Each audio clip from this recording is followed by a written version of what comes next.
Let's get straight to the topic. Tirahin na natin to. Head coach show ng Koshigaya Alpha nagulat nung nakita si Kai Sotto. Mistulang ng liit naman yung ilang import ng Koshigaya Alpha nang makatabi itong si Kai Sotto. Mukhang limitado at sekreto ang nagiging paghahanda o practice ng Koshigaya Alpha nang sila'y makumpleto na sa pagdating ni Kai Sotto.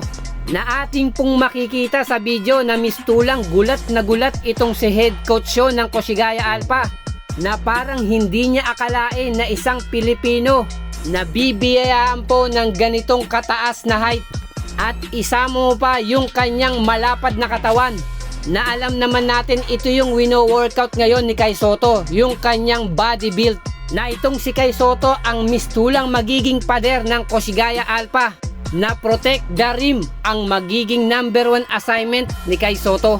Pero hindi papayag si head coach show na maiiwan si Kai Sotto in terms of points, assists, both inside and out of the playing court, na siguradong maaasahan itong si Kai Sotto like what he did in Yokohama B Corsairs, establishing his solid presence and his impressive double-double performance, na sigurado ito yung inaasahan ng bagong team ni Kai Sotto na Koshigaya Alpha as well head coach show.